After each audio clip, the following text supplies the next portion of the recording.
नमस्कार विद्यार्थियों। हम बात कर रहे थे एनसीईआरटी प्राचीन भारत में चौथा अध्याय जिसमें सांस्कृतिक इतिहास का अध्ययन कर रहे थे। और सांस्कृतिक इतिहास में हमने देखा था कि जो सांस्कृतिक स्थापत्य विकास है उसमें बौद्ध स्थापत्य, जैन स्थापत्य, वैष्णववादी परंपरा का स्थापत्य, शैववादी परंपरा का स्थापत्य और शाक्त परंपरा का स्थापत्य, ये सांस्कृतिक इतिहास हम अध्ययन करने जा रहे हैं। और इसी की कड़ी में हम एक सवाल देखते हैं। देखिए, विष्णु के वराह अवतार यानी पृथ्वी को बचाते हुए विष्णु के 10 अवतार हैं। विष्णु के 10 अवतार है किसमें? विष्णु पुराण में। विष्णु पुराण में विष्णु के 10 अवतार है।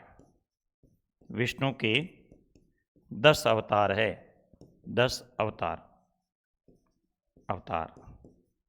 इनमें से प्रसिद्ध विष्णु का अवतार है। प्रसिद्ध जो अवतार है वो है विष्णु का वराह अवतार। वराह अवतार में विष्णु को पृथ्वी को बचाते हुए दिखाया गया। पृथ्वी का बचाव करते हुए दिखाया गया है। कहाँ पर है? एक तो विष्णु का दशावतार का मंदिर है। दशावतार का मंदिर है, देवगढ़ में है। देवगढ़ उत्तर प्रदेश देवगढ़ में दशावतार विष्णु का मंदिर है।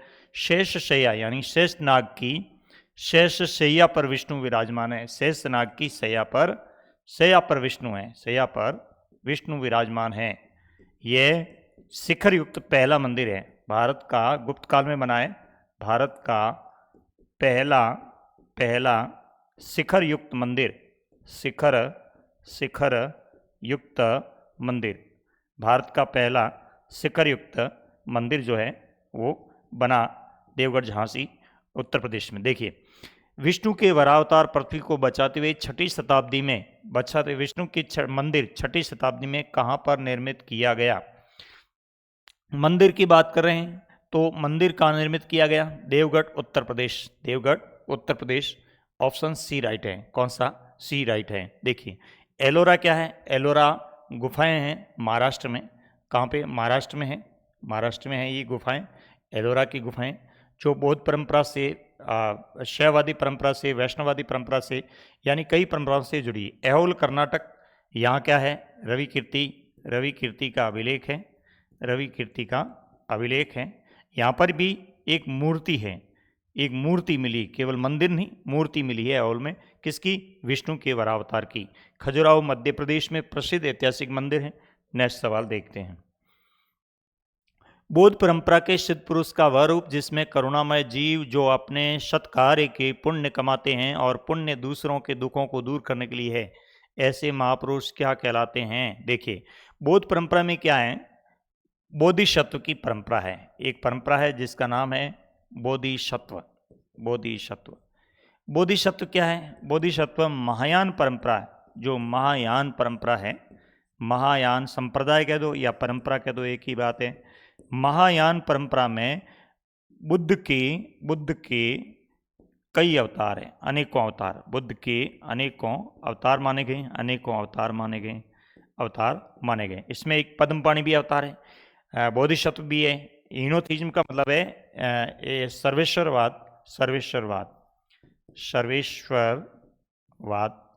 और निष्काम कर्म। ये गीता दर्शन से संबंधित है।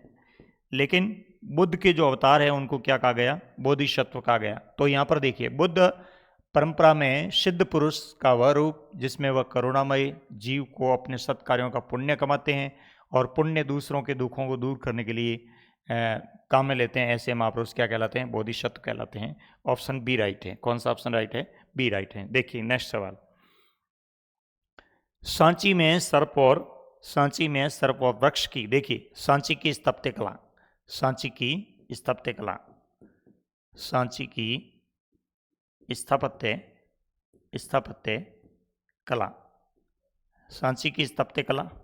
इसके अंदर क्या है? नंबर 1 है बुद्ध के जीवन के प्रतीकों का दृश्य, जीवन के प्रतीकों का दृश्य, प्रतीकों का दृश्य, दृश्य और क्या है 2 नंबर लोक परंपरा, लोक परंपरा, परंपरा का दृश्य, जैसे शाल भंजिका की मूर्ति, शाल भंजिका की मूर्ति, शाल भंजिका की मूर्ति, ये लोक परंपरा से संबंधित है। इसके अलावा नंबर 3 सर्प और वृक्ष, सर्प और वृक्ष का चित्रण, का चित्रण सर्वाधिक हुआ, चित्रण सर्वाधिक हुआ है, सर्वाधिक हुआ है, सर्वाधिक हुआ है, सर्वाधिक हुआ है। ऐसा कौन कह रहे हैं? इतिहासकार ऐसा कह रहे हैं। इतिहासकार, इतिहासकार कौन है? इतिहासकार जेम्स फर्ग्यूसन, इतिहासकार हिस्टोरियन कौन है? जेम्स फर्ग्यूसन, जेम्स फर्ग्यूसन, ऐसी बात उल्लेख की गई। अब देखिए सांची में सरोवर वृक्ष की कला का प्रतिनिधि केंद्र किसने माना है? जेम्स फर्ग्यूसन ने माना है। किसने माना है? जेम्स फर्ग्यूसन ने माना है। नेक्स्ट सवाल, बुद्ध, बैठे हुए बुद्ध हैं, उनके सेवकों की मूर्ति का चित्रण कहाँ पर मिला है? देखिए बैठे हुए बुद्ध और उनका चित्रण एक अजंता की गुफा में है। कहाँ पे? अजंता की गुफा, अजंता, अजंता की गुफा कहाँ है? औरंगाबाद। गुफाएं कहाँ हैं? औरंगाबाद में। कहाँ पे हैं? औरंगाबाद। औरंगाबाद कहाँ है? महाराष्ट्र में है, महाराष्ट्र में। यहाँ पे कितनी गुफाएं? कुल 29 गुफाएं हैं, गुफाएं हैं। इसमें गुफा 16, गुफा के 16 एवं 17 जो है वो बौद्ध धर्म से संबंधित है। यहाँ पर बुद्ध योगासन मुद्रा में है, बुद्ध योगासन मुद्रा में है, योगासन मुद्रा में विराजमान है, विराजमान है, विराजमान है, ऐसा उल्लेख मिलता है। देखिए बुद्ध बैठे हुए और उनके सेवकों की मूर्ति का चित्रण किस गुफा चित्रण में है? कहाँ पे है? अजंता के गुफा चित्रण में। कहाँ पे? अजंता, महाराष्ट्र के गुफा चित्रण में। देखिए जैन परंपरा में पंच महाव्रत समूह है। विद्यार्थियों देखिए जैन परंपरा में जो 23वें क्या तीर्थंकर कौन है? पार्श्वनाथ, पार्श्वनाथ, जिन्होंने 4 महाव्रत दिए, 4 महाव्रत दिए। कौन से? सत्य, अहिंसा, अहिंसा, अस्तेय, अस्तेय, अस्तेय, अपरिग्रह। और 5वां महाव्रत क्या है? अमृच्छा है, जिसको हम ब्रह्मचर्य कहते हैं, ब्रह्मचर्य। और इसको लेकर के आए कौन? 24वें तीर्थंकर, 24वें तीर्थंकर कौन? महावीर स्वामी। 24वें तीर्थंकर कौन? महावीर स्वामी। देख लीजिए कौन कौन से हैं। अमृच्छा है, अस्तेय है, अपरिग्रह है, सत्य है, अहिंसा है। अब देखिए इनका समूह देखना है तो अमृच्छा है, बिल्कुल है, सत्य है, निर्वाण नहीं, अहिंसा है, निर्वाण नहीं, तितीर्षा नहीं, तैरने की इच्छा नहीं, जरा मरण, अस्तेय ये नहीं, अपरिग्रह ये नहीं। अब कौन से हो गए? ये हो गए। नंबर 1 ऑप्शन राइट ए, अमृच्छा है, अस्तेय है, अपरिग्रह, सत्य, अहिंसा। अमृच्छा का अर्थ है ब्रह्मचर्य का पालन करना, अस्तेय का मतलब है चोरी नहीं करना, अपरिग्रह का मतलब अनावश्यक संग्रह नहीं करना, सत्य का मतलब मन वचन कर्म से सत्य बोलना, अहिंसा का मतलब जैन परंपरा में कीड़े मकोड़े तक नहीं मारना, इसको क्या कहा गया? अहिंसा कहा गया है। देखिए नेक्स्ट, संपूर्ण विश्व प्राणवान है, ये अवधारणा किसकी है? जैन परंपरा की। जैन परंपरा में क्या है?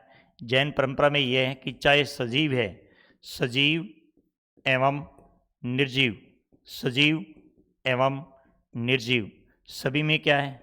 सभी प्राणवान हैं। सभी क्या है? प्राणवान है, सभी प्राणवान हैं। इसका मतलब है प्रत्येक वस्तु में क्या है? जीव है। क्या है? जीव है। तो ऐसी अवधारणा किसकी है? जैन परंपरा की है। किसकी है? जैन परंपरा की है। नेक्स्ट सवाल देखिए। हाँ,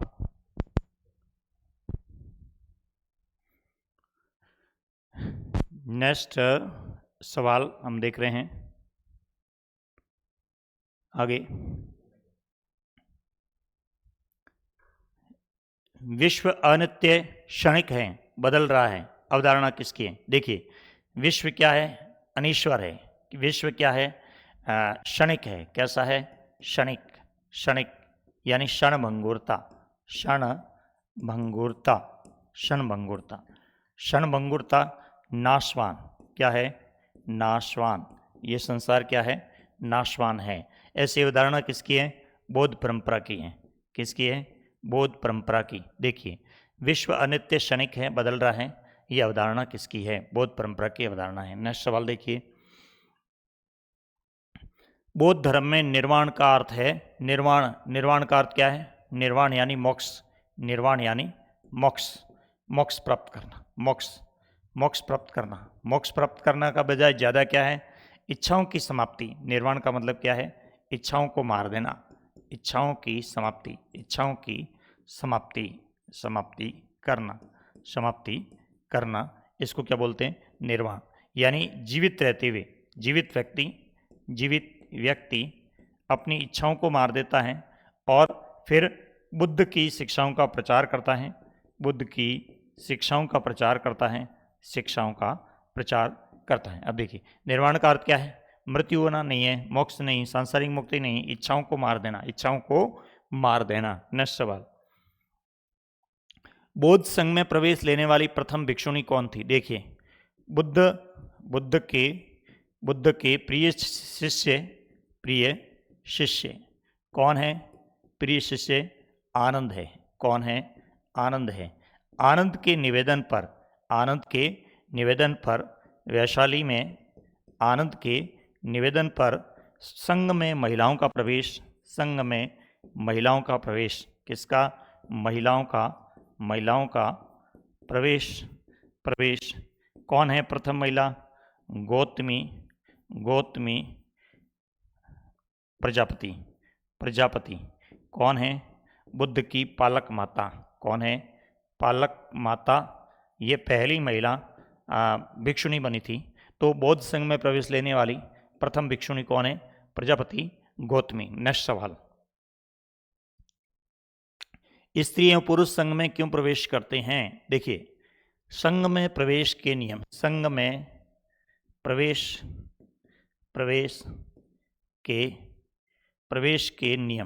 के नियम कौन से? नियम। संघ में प्रवेश के नियम किसमें है? विनय पिटक में। अब संघ में क्या है? संघ में स्त्री और पुरुष क्यों प्रवेश करते हैं? देखिए, सांसारिक विषयों से मुक्ति के लिए। बिल्कुल सही बात है। सादा एवं अनुशासित जीवन जीने के लिए, ये भी बात सही है।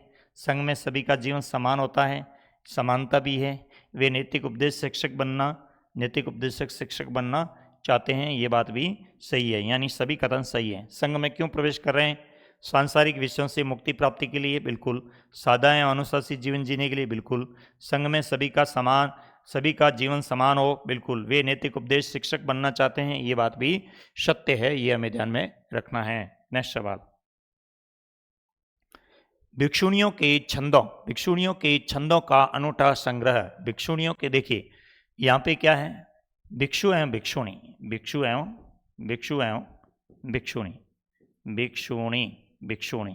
अब देखिए, भिक्षुणी जो है उसको हम थेरी कहते हैं। भिक्षु है उसको हम थेर कहते हैं। तो निर्वाण प्राप्त कौन? निर्वाण प्राप्त व्यक्ति। निर्वाण प्राप्त व्यक्ति बुद्ध की शिक्षाओं का प्रचार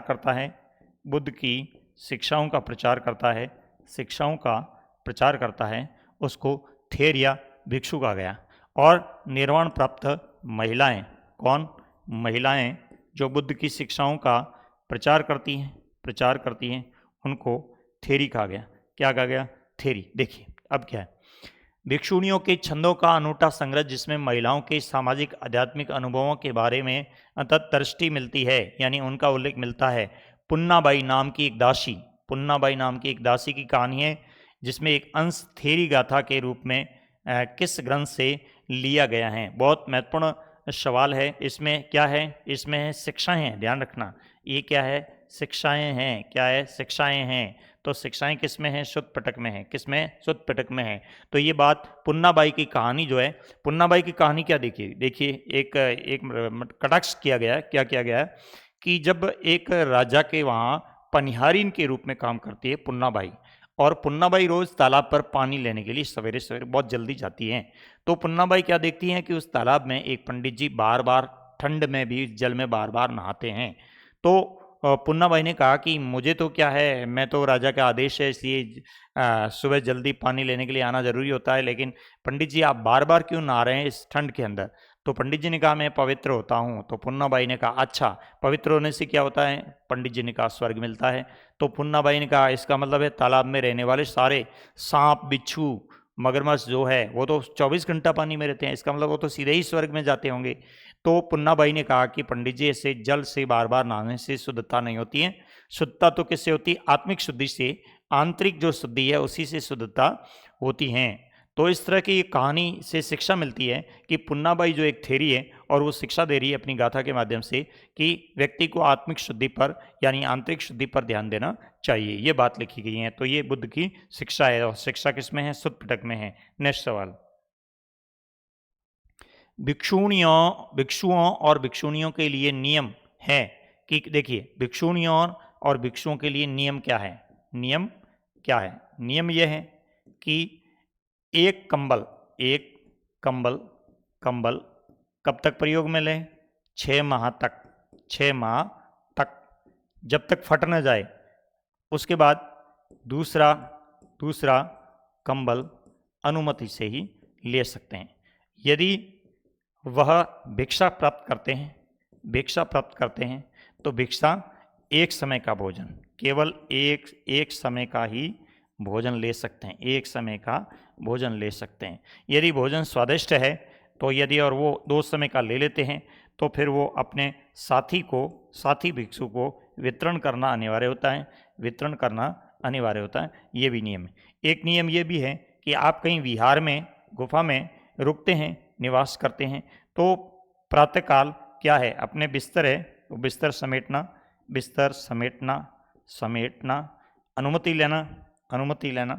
अनुमति लेना, उसके बाद उस विहार को छोड़ना। ये भिक्षुओं के नियम। देखिए क्या है, भिक्षुओं एवं भिक्षुणियों के लिए नियम है कि किसी भी भिक्षु को नया कंबल 6 वर्ष तक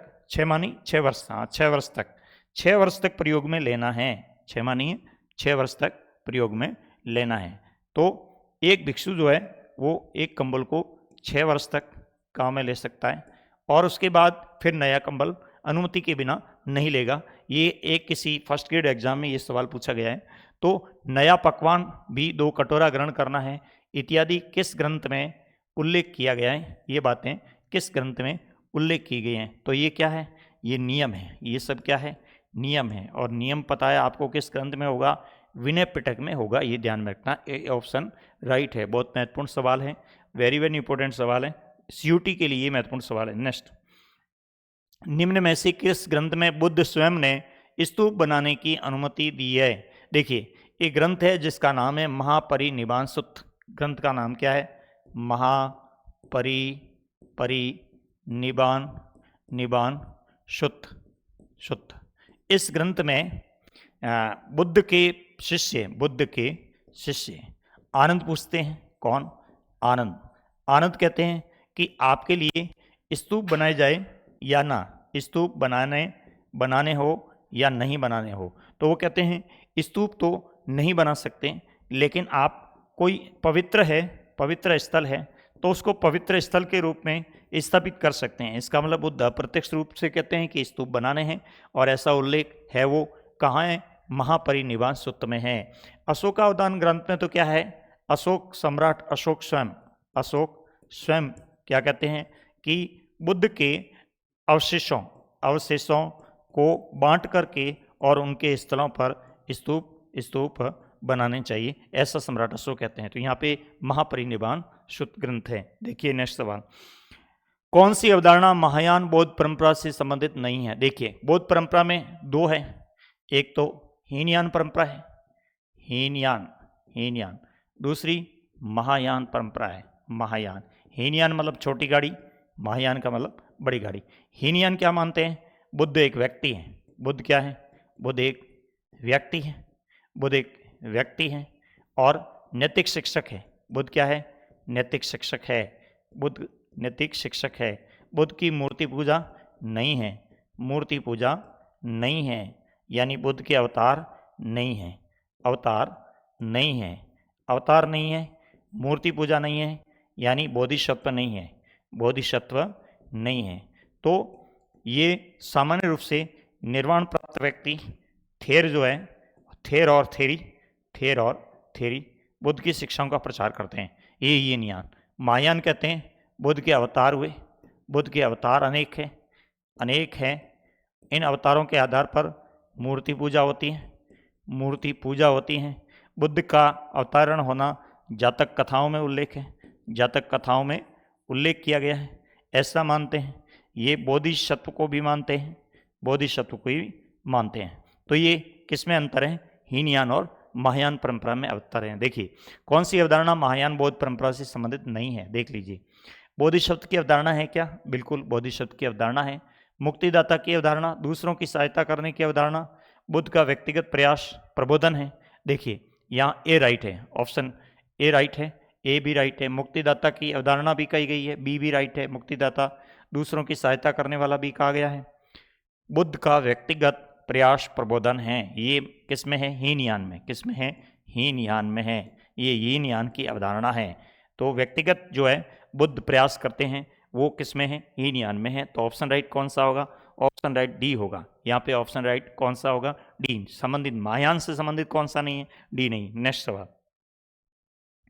गांधार, मंदार नहीं, गांधार, गांधार, गांधार कलाशैली, गांधार कलाशैली बोधिसत्व की मूर्ति का श्रेष्ठ उदाहरण किस स्थान की मूर्ति कला में दिखाई देता है? देखिए गांधार कलाशैली एक कलाशैली है जिसका नाम है गांधार कलाशैली, कलाशैली। असल में ये कुषाण काल की कला है। किस काल की है? कुषाण काल की, कुषाण काल की कला है। ये कला आई कहाँ से? तक्षशिला से। कहाँ से? तक्षशिला, तक्षशिला, तक्षशिला बहमियान से, बहमियान अफगानिस्तान, बहमियान यहाँ से है। अब इनकी विशेषता क्या है ये हमें देखनी, विशेषताएं देखनी है। विशेषताएं, विशेषताएं, विशेषताएं क्या है? पहली विशेषता ये कि यहाँ जो बुद्ध है, बुद्ध अलंकृत है। कैसे हैं? अलंकृत है, घुंघराले बाल है, घुंघराले बाल है, कानों में कुंडल है, कानों में कुंडल है, कुंडल है, पूर्ण वस्त्र है, पूर्ण वस्त्र, वस्त्र धारण है। कहीं कहीं पर चप्पल पहने हुए भी दिखाया गया है बुद्ध को, खड़ाऊ पहने हुए भी दिखाया गया है बुद्ध को। और क्या है?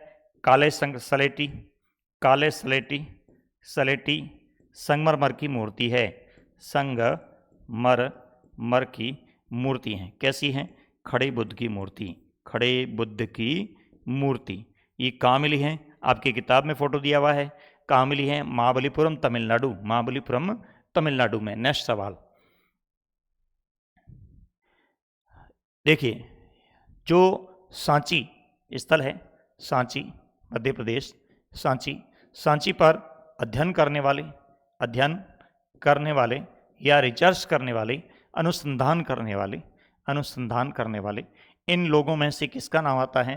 पहला नाम आता है अलेक्जेंडर, अलेक्जेंडर कनिंघम का, अलेक्जेंडर कनिंघम का नाम आता है। उसके बाद किसका नाम आता है?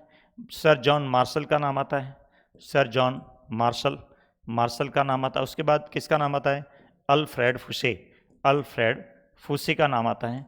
अब देखिए यहाँ पे क्या है, कौन सी पुस्तक किसकी है? बिल्सा टॉप्स पुस्तक का नाम है, बिल्सा टॉप्स, बिल्सा के शिखर किसकी है? अलेक्जेंडर कनिंघम की है, अलेक्जेंडर कनिंघम की है। उसके बाद देखिए कंजर्वेशन मैनुअल, कंजर्वेशन मैनुअल किसकी है? अल्फ्रेड फुसे की है, अल्फ्रेड फुसे की। द हेरिटेज ऑफ साक्यमुनि राजेंद्र लाल मित्र की है, राजेंद्र लाल मित्र की है। द मॉन्यूमेंट ऑफ सांची, ये मॉन्यूमेंट का मतलब महास्तूप, sir John Marshall, sir John Marshall. अब देख लीजिए, the monument of Sanchi sir John Marshall fourth इसमें है, इसका मतलब ये भी नहीं है, ये भी नहीं है, ये भी नहीं है। उसके बाद में the conservation of manual Alfred Foucher third है, थर्ड भी है। उसके बाद the heritage of Sakyamuni, the heritage of Sakyamuni, the heritage of Sakyamuni, the heritage of Sakyamuni, the heritage of Sakyamuni second, यहाँ पे सेकंड होगा, कौन सा सेकंड होगा, और यहाँ पे फर्स्ट होगा, यहाँ पे फर्स्ट ऑप्शन होगा, कौन सा होगा, फर्स्ट ऑप्शन होगा। तो ये राइट कौन सा हुआ, बी हो गया, कौन सा, बी हो गया। बी में क्या है, 4 3 2 1, यानी बिल्सट ऑफ अलेक्जेंडर कनिगम की है। The monument of Sanchi sir John martial की है। द हेरिटेज ऑफ साक्यमुनि राजेंद्र लाल मित्र की है। कंजर्वेशन मैनुअल अल्फ्रेड फुसे की है। तो ये पुस्तक एवं लेखक ध्यान में रखना है जो सांची स्थापत्य कला से संबंधित है। नेक्स्ट सवाल, शाल भंजिका की मूर्ति। देखिए, सांची के स्थापत्य में एक महत्वपूर्ण है, बोर्ड ने कई बार पूछा है, सांची के स्थापत्य कला में कहाँ पर, तोरण द्वार पर, तोरण द्वार पर, तोरण द्वार पर। अब तोरण द्वार पर क्या है, जैसे ये अलंकृत तोरण द्वार बना हुआ है, अलंकृत तोरण द्वार बना हुआ है। तो यहाँ पे हम देखते हैं पिलर्स पर, या इस पिलर्स पर हम देखते हैं दोनों साइड में पिलर्स पर हम देखते हैं क्या स्थिति है, यानी किसकी आकृति पिलर्स पर बनी हुई है वो हम देखते हैं। तो यहाँ पे जो आकृतियाँ बनी हुई हैं उसमें महत्वपूर्ण है, देखिए यहाँ एक महिला है, महिला जो है वो है, महिला का चित्रण है, जो क्या है, एक इधर बेले हैं, उनके पत्ते तोड़ती हुई एक महिला का चित्रण यहाँ पे किया गया है। इधर भी वैसी ही एक महिला का चित्रण किया है, ये भी पत्ते तोड़ते हुए ऐसे महिला को दिखाया गया है। तो ये क्या है, ये शाल भंजिका, इसको क्या कहते हैं, शाल भंजिका, शाल भंजिका। ये किसका प्रतीक है, पवित्रता का, पवित्रता का प्रतीक है। और किसका है, शुभता, शुभता का प्रतीक है। तो ये एक ऐसा कहते हैं कि महिला जब पत्ते तोड़ती है, फूल खिलते हैं तो फल आते हैं और पवित्र शुभ माना जाता है। अब देखिए, स्त्री द्वारा छुए गए वृक्ष में फूल खिलते हैं और फल होने लगते हैं, ये बात सत्य है, ये बात सत्य है। किसके बारे में, शाल भंजिका की मूर्ति के बारे में।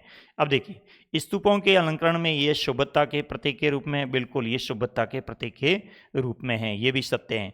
जो लोग बुद्ध धर्म में आए उन्हें दूसरे विश्वासों और धारणाओं से बौद्ध धर्म समृद्ध किया है, ऐसा भी उल्लेख मिलता है। क्यों, क्योंकि ये जो शाल भंजिका है एक अलंकृत अलग कला से लिया गया है, इसे ऐसा मानते हैं कि बौद्ध धर्म में जो आए हैं उन्होंने धारणाओं को समृद्ध किया है, इसका मतलब ये भी सत्य है। सांसारिक भोग की और आकर्षण का प्रतीक है, ये कोई आकर्षण का प्रतीक नहीं है, ये गलत, इसका मतलब ऑप्शन राइट क्या है, डी है। असत्य कौन सा है, शाल भंजिका के बारे में डी है।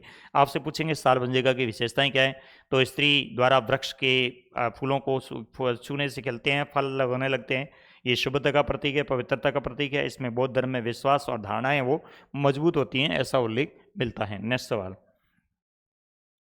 सांची के सौभाग्य लाने वाली देवी, सांची में क्या है, गज लक्ष्मी की मूर्ति है। किसकी है, गज लक्ष्मी की मूर्ति। अब गज लक्ष्मी की मूर्ति क्या है, देखिए, गज लक्ष्मी की मूर्ति में ये है कि हाथी जो है, हाथी, ये जो हाथी है, ये हाथी, ये जो हाथी जो है वो अपने सूंड से क्या कर रहा है, जल गिरा रहा है। ये हाथी जो है अपने सूंड से जल गिरा रहा है, जल गिरा रहा है।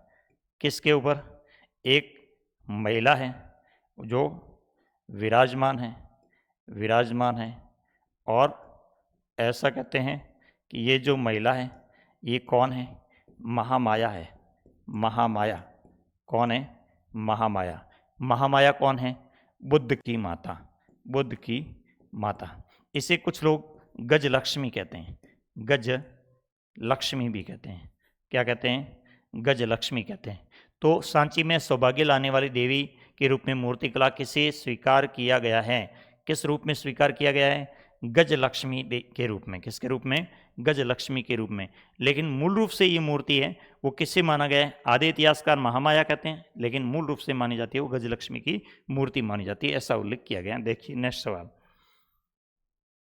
किस विद्वान के अनुसार सांची मूर्ति कला में सर्प और वृक्ष की पूजा का केंद्र मानकर सर्वाधिक चित्रण हुआ है? जेम्स फर्ग्यूसन के द्वारा, ये हम देख चुके हैं। जेम्स फर्ग्यूसन ने ऐसा उल्लेख किया है। और जेम्स प्रिंसेप ने 1837 में ब्रह्मी लिपि को पढ़ा। किसको? ब्रह्मी लिपि का अध्ययन किया है, ये हम देख चुके हैं। नेक्स्ट सवाल, सुमेलित कीजिए। देखिए ये वेरी इंपॉर्टेंट सवाल है, वेरी इंपॉर्टेंट सवाल है, बोर्ड में पूछा जाने वाला सवाल है। देखिए क्या है, कहाँ पर क्या है, ये हमें देखना है। महिषासुर दुर्गा की मूर्ति, महिषासुर दुर्गा की मूर्ति महाबलीपुरम तमिलनाडु में पहाड़ पर महिषासुर दुर्गा की मूर्ति है। महाबलीपुरम तमिलनाडु में, कहाँ पे? तमिलनाडु में। किस पर है? पत्थर पर, पहाड़ पर चित्रण है। किसका है? दुर्गा का है। दुर्गा का रूप क्या है? महिषासुरमर्दिनी। ठीक है। शेष शैया पर आराम करते हुए विष्णु कहाँ पर है? देवगढ़ झांसी में। शेष शैया, शेष नाग की शैया पर, शेष शैया पर विष्णु विराजमान है, ऐसा उल्लेख कहाँ है? देवगढ़ झांसी उत्तर प्रदेश में है। बी, एक चट्टान को काटकर निर्मित कैलाशनाथ का मंदिर कहाँ पे है? एलोरा महाराष्ट्र में है। ये एकाश्म शैली का मंदिर है, एकाश्म शैली। देखिए विद्यार्थियों, एकाश्म शैली क्या होता है?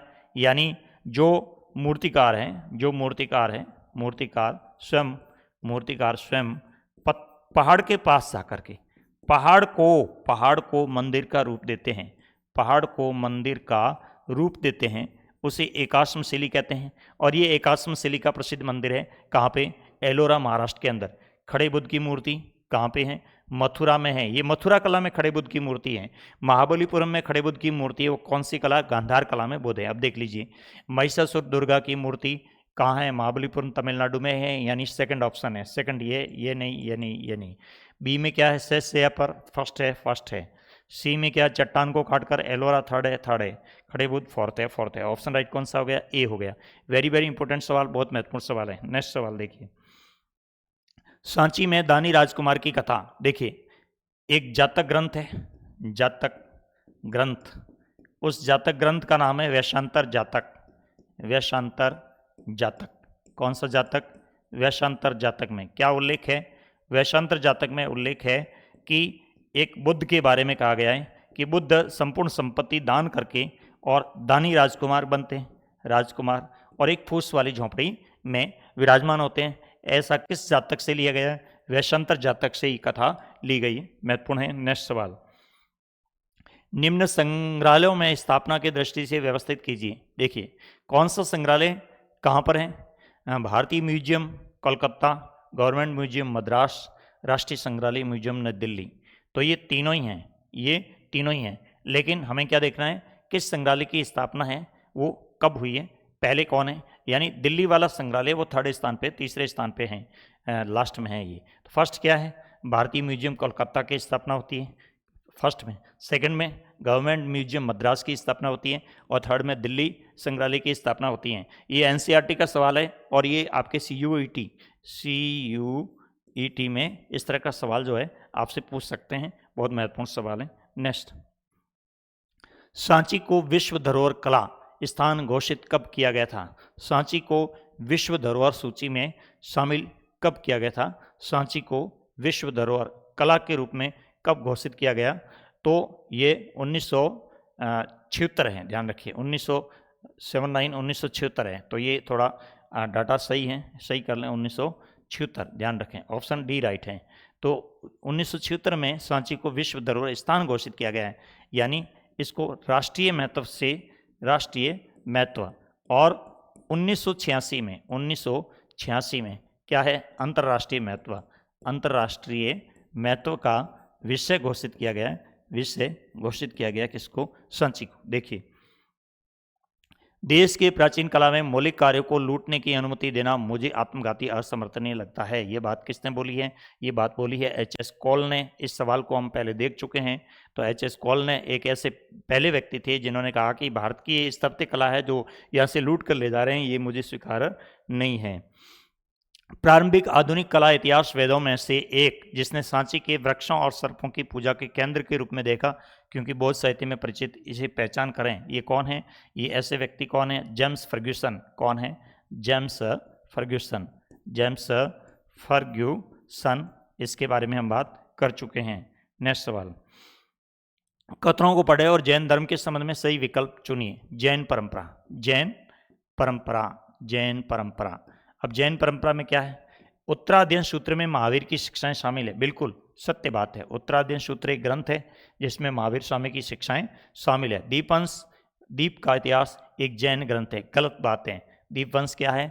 बौद्ध ग्रंथ है। श्रीलंका में लिखा है बौद्ध ग्रंथ। कहाँ पे है? श्रीलंका में। श्रीलंका में, श्रीलंका में। किस भाषा में है? सिंहली भाषा में। कौन सी? सिंहली भाषा में। देखिए, अभिधम पिटक में जैन परंपरा के मठाधीश के व्यवस्थित सम्मिलित किया गया है। जैन परंपरा अभिधम पिटक में नहीं है। प्राचीन जैन साहित्य ग्रंथ संस्कृत, प्राकृत एवं तमिल भाषा में पाए गए हैं। ये भी बात ठीक है। उसके बाद त्रिपिटक में जैन परंपरा के विभिन्न पाठ शामिल हैं। नहीं, त्रिपिटक बौद्ध परंपरा के पाठ हैं। निम्नलिखित विकल्पों में से सही विकल्प का चयन कीजिए। तो पहला तो सही है, फर्स्ट सही है, और कौन सा है? फोर्थ। फर्स्ट और फोर्थ ऑप्शन राइट है, सी। बहुत महत्वपूर्ण सवाल है आपके महत्वपूर्ण एग्जामों के लिए। देखिए, बौद्ध धर्म से संबंधित नीचे दिए गए कथन पढ़े। निम्न में से कौन सा कथन असत्य है? बौद्ध धर्म बुद्ध के जीवन काल में तथा मृत्यु के बाद दोनों दशाओं में तेजी से बढ़ा। बिल्कुल सत्य बात है। बुद्ध के जीवन काल में और उसके बाद भी ये बढ़ा है। बौद्ध धर्म में आचरण एवं मूल्यों को ज्यादा महत्व नहीं दिया गया है। ये ऑप्शन गलत है। देखिए अगला, बौद्ध धर्म में बहुत सारे लोगों का आह्वान किया गया कि मौजूदा धार्मिक कर्म कांडों से संतुष्ट नहीं थे। बिल्कुल ये बात सत्य है। जो धर्म कर्म कांडों से संतुष्ट नहीं थे उनको आह्वान किया गया। बौद्ध धर्म ने जन्म पर आधारित श्रेष्ठता पर ज़्यादा जोर दिया। नहीं, जन्म पर आधारित श्रेष्ठता नहीं। बौद्ध, ये भी गलत है। बौद्ध धर्म ने अपने आसपास होने वाले सामाजिक परिवर्तनों में भ्रमित लोगों को आकर्षित किया। ये बात भी सही है। अब देख लीजिए, फर्स्ट सही है, फर्स्ट सही है, थर्ड सही है, थर्ड सही, फिफ्थ सही है, ऑप्शन सी राइट है। देखिए नेक्स्ट सवाल, निम्न में कालक्रम से व्यवस्थित करना है। कालक्रम से व्यवस्थित करना है। सबसे पहले कौन सी ग्रंथ हो सकते हैं? प्रारंभिक वैदिक परंपराएं। देखिए सबसे पहले ये हो सकती हैं प्रारंभिक वैदिक परंपराएं, यानी 3 नंबर पहले स्थान पे हो सकता है। फिर है प्रारंभिक मंदिर, महायान बौद्ध धर्म, प्रारंभिक उपनिषद, प्रथम स्तूप। उसके बाद 2 नंबर पे क्या है? उपनिषद ग्रंथ हो सकते हैं। उसके बाद में क्या है? उसके बाद में आपके बौद्ध परंपराएं आ गई। बौद्ध परंपराएं आ गई 6ठी शताब्दी में। तो प्रथम स्तूप कला है, वो स्तूप कला यानी 1 नंबर हो सकता है। उसके बाद है महायान बौद्ध धर्म, महायान बाद में आता है। 4 नंबर मंदिर स्थापत्य कला आती है। और उसके बाद 5 नंबर, सॉरी। अब देखिए क्या क्या है। 3 नंबर किस में है देख लेते हैं। 3 इन दोनों में है, यानी ये नहीं है, ये नहीं है। अब 3 है, देखिए 3 है, 3 है, दोनों में 3 है। उसके बाद 2 है, दोनों में 2 है, दोनों में 2 है। उसके बाद फर्स्ट है, उसके बाद दोनों में फर्स्ट है, दोनों में फर्स्ट है। अब लास्ट वाला मामला, लास्ट वाले में 4 और 5, 4 और 5, ऑप्शन डी राइट है। कौन सा है? D right. देखिए ये इस तरह की घटनाएं हैं जो प्राचीन भारत के इतिहास से संबंधित है, आपसे पूछी जा सकती हैं, किसी कंपटीशन में पूछी जा सकती हैं। देखिए अगला, अवशेषों से स्तूप संदर्भित है। किसके? बुद्ध के अवशेषों से संदर्भित स्तूप है, वो अवशेषों से संदर्भित है। सांची है, अमरावती है, भरूच है, नागार्जुन कोंडा है। तो बुद्ध के अवशेष है वो सांची से संबंधित है। कौन से? सांची से संबंधित है। देखिए नेक्स्ट, जॉन मार्शल ने सांची पर लिखा अपना महत्वपूर्ण ग्रंथ किसे समर्पित किया? शाहजहां बेगम को। किसको? शाहजहां बेगम को समर्पित किया। नेक्स्ट सवाल, H.D. वारिस्टो ने अनुवाद किया। किसका अनुवाद किया? भोपाल की बेगमों की जीवनी, जिनका नाम क्या है? ताज उल इकबाल, तारीख भोपाल, इसका अनुवाद किया। ये ध्यान रखना है। नेक्स्ट सवाल, निम्न में से कौन सा कथन सही नहीं है? भिक्षुओं संबंधित नियमों का वर्णन विनय पिटक में नहीं है। विनय पिटक नियम से संबंधित है, इसका मतलब ये ऑप्शन गलत। बुद्ध की मृत्यु के बाद ही बौद्ध धर्म का विकास हुआ। बुद्ध की मृत्यु के बाद ही बौद्ध धर्म का विकास हुआ। अभी ये ठीक ठीक कथन है, पहले भी हुआ। सुत्त पिटक भिक्षुओं द्वारा रचित छंद है। सुत्त पिटक जो है, सुत्त पिटक क्या है? भिक्षुओं द्वारा रचित छंद है। सही बात है, बिल्कुल सही बात है, ये सत्य बात है। फिर देखिए, पुन्ना एक धनी गृह स्वामिनी थी। गलत बात है। पुन्ना एक दासी थी। पुन्ना एक दासी थी जो थेरी कहलाती थी, निर्वाण प्राप्त महिला थी। उसके बाद देखिए, चैत्य शब्द चित्त शब्द से लिया ये एक आ गया है, चित शब्द से लिया गया कहा गया है, नहीं ये बात गलत है। अब देखिए क्या कह रहे हैं, निम्न में से कौन सा कथन सत्य नहीं है, सत्य नहीं है। तो कौन सा सत्य नहीं है, पहला नहीं है, फर्स्ट नहीं है, फर्स्ट सत्य नहीं है, फर्स्ट सत्य नहीं है। उसके बाद सेकंड, सेकंड सत्य नहीं है। फोर्थ और फिफ्थ, फोर्थ और फिफ्थ ये सत्य नहीं। भिक्षुओं से संबंधी नियमों का वर्णन विनय पिटक में नहीं है, विनय पिटक में है, तो गलत पूछा कौन सा नहीं है, तो पहला नहीं है, ये नहीं है, और 4 नहीं है, और उसके बाद पांचवा भी नहीं है, तो बी ऑप्शन राइट है। कौन सा, बी राइट है। नेक्स्ट देखिए, बुद्ध ने समाज निर्माण के निम्न रचना की, बुद्ध ने समाज निर्माण के लिए किसकी रचना की है, ऐसी अवधारणा मानते हैं भगवान की, ग्रहों की, मनुष्य की। किसकी रचना की है, मनुष्यों की रचना की है। देखिए नेक्स्ट, महिलाओं को संघ में प्रवेश की अनुमति देने से बुद्ध को किसने राजी किया था, बुद्ध के प्रिय शिष्य आनंद ने। किसने, आनंद ने। ये महाप्रजापति गौतमी है, गौतमी प्रथम महिला भिक्षुणी महाप्रजापति गौतमी। ये अजातशत्रु है, हर्यक वंश के राजा है। हर्यक वंश बुद्ध के समकालीन, बुद्ध के समकालीन, बुद्ध के समकालीन थे, समकालीन राजा थे। मोकली गौसाल, जिसको हम क्या बोलते हैं, नियतिवाद की परंपरा, नियतिवादी परंपरा। देखिए दो परंपराएं, भौतिकवादी और नियतिवादी। मकली गौसाल 64 संप्रदायों में से एक माने जाते हैं। देखिए जैन परंपरा के अनुसार महावीर से पहले कितने शिक्षक हो चुके हैं, 23। महावीर से पहले 23। 24 में कौन है, महावीर स्वामी, महावीर स्वामी, महावीर स्वामी। 23 में कौन है, पार्श्वनाथ। कौन है, पार्श्वनाथ, पार्श्वनाथ। ये ध्यान में रखना है। नेक्स्ट सवाल, भारतीय पुरातात्विक सर्वेक्षण के सफल मरम्मत संरक्षण का जीता जागता उदाहरण कौन सा है, सांची का स्तूप। कौन सा स्तूप है, सांची का स्तूप, जो आज भी जीवित है। नेक्स्ट, जैन परंपरा के किस सिद्धांत ने संपूर्ण भारतीय चिंतन परंपरा को प्रभावित किया है। ऐसा कौन सी जैन परंपरा का चिंतन है जिसने भारतीय परंपरा, क्या है, त्याग और तपस्या का सिद्धांत, जीवों यहाँ जीवों हैं, जीवों के प्रति हिंसा का सिद्धांत, नहीं गलत है। जन्म और पुनर्जन्म का सिद्धांत, नहीं गलत है। जैन अहिंसा का सिद्धांत, जैन परंपरा में कौन सा अहिंसा का सिद्धांत है, इसने विश्व को प्रभावित किया है, ये ध्यान में रखना है। ऑप्शन डी राइट है। नेक्स्ट सवाल, बौद्ध दर्शन के अनुसार किस मार्ग को अपनाकर मनुष्य दुनिया के दुखों से मुक्ति पा सकता है, वो कौन सा है, मध्यम मार्ग, जिसको गोल्डन पाथ कहते हैं, गोल्डन पाथ या गोल्डन पथ कहते हैं, मध्यम मार्ग। इसको अष्टांगिक मार्ग भी कहते हैं, अष्टांगिक मार्ग, अष्टांगिक मार्ग। ये मार्ग अपनाया किसने, बुद्ध ने अपनाया था। देखिए नेक्स्ट सवाल, तो ऑप्शन राइट हो गया बी।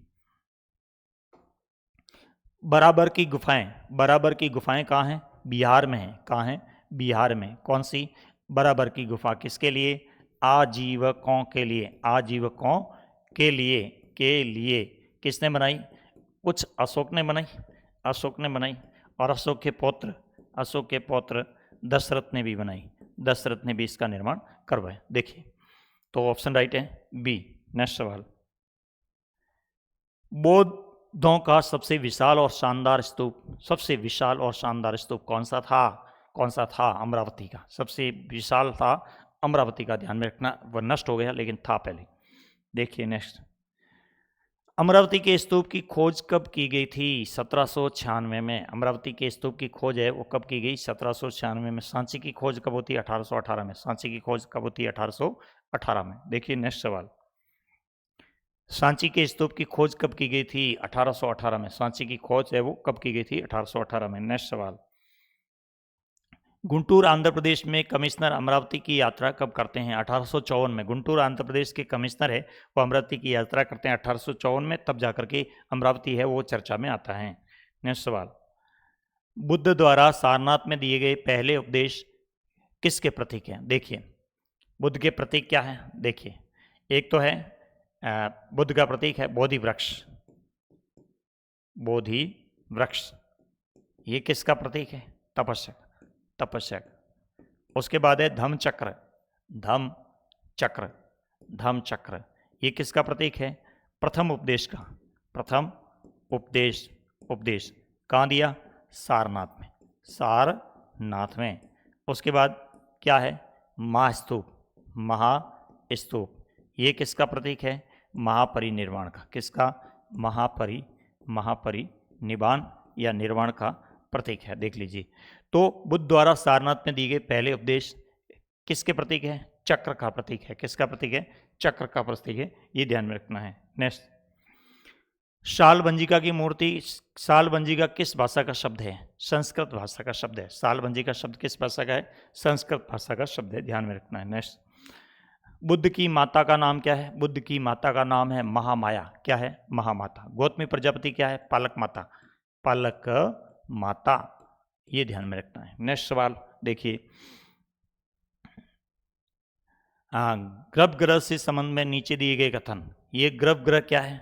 जो देवगढ़ मंदिर है झांसी उत्तर प्रदेश में, दशावतार का मंदिर है देवगढ़ झांसी उत्तर प्रदेश में, जो अभी खंडर के रूप में मंदिर है ये। अब इस मंदिर के ऊपर क्या बना है? इस मंदिर के ऊपर पहली बार ये मंदिर कैसा है?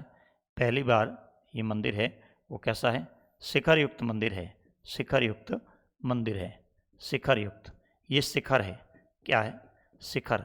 शिखर शिखर शिखर। उसके बाद में जो ये भाग है ये आवट कहलाता है। यहाँ से इस तरह की कलाकृति होती है, इस तरह की, इसको आवट कहते हैं। आवट कहते हैं। उसके बाद ये जो इसके अंदर का भाग है, ये वाला अंदर का भाग, अंदर के भाग को क्या बोलते हैं? गर्भगृह। गर्भगृह। गर्भगृह क्या बोलते हैं? गर्भगृह, जिसको देवघर भी कहते हैं। इसके चारों तरफ ऐसी खाली जगह होती है, उसको प्रदक्षिणा पथ कहते हैं। प्रदक्षिणा पथ कहा जाता है। अब देखिए, मंदिर का एक चौकोर कमरे के रूप में होता है। बिल्कुल ये बात सत्य है। गर्भगृह में कौन सा असत्य है? गर्भगृह के ऊपर एक ढांचा बनाया जाने लगा जिसे यष्टि कहा गया। ये स्तूप में है। कहाँ है? स्तूप में। इनमें एक दरवाजा होता है, ये बात भी सत्य है। मंदिर की दीवारों पर भित्ति चित्रण उत्कीर्ण किए जाते हैं। बिल्कुल गंगा यमुना शैली। कौन सी? गंगा यमुना शैली। गंगा यमुना शैली में उत्कीर्ण किया गया। तो कौन सा कथन असत्य है? कथन असत्य है। कौन सा असत्य कथन ये पूछा है, तो बी असत्य। कौन सा है? बी असत्य। क्यों? गर्भगृह एक ढांचा बनाया जाता है जैसे यष्टि कहते हैं, ये स्तूप में होता है। किस में होता है? स्तूप में होता है, मंदिर में नहीं होता है। नेक्स्ट सवाल, आपके ये सवाल थे एनसीईआरटी के प्राचीन भारत के विद्यार्थियों। प्राचीन भारत के ये जो आपके 4 अध्याय थे वो अब पूरे हो गए हैं। आपको अच्छे तरीके से सुनना है, कई परीक्षाओं में आपको ये फ़ायदा होगा। एनसीईआरटी की और भी जो लोग तैयारी कर रहे हैं एनसीईआरटी के विषय में, तो ये ऐसे खोज के बनाए गए प्रश्न हैं जो एनसीईआरटी के सारांश के रूप में स्थापित हो रहे हैं। तो आप सब लोग इसका लाभ अवश्य लें, बहुत बड़ा आपको फ़ायदा होगा। धन्यवाद, नमस्कार, जय हिंद।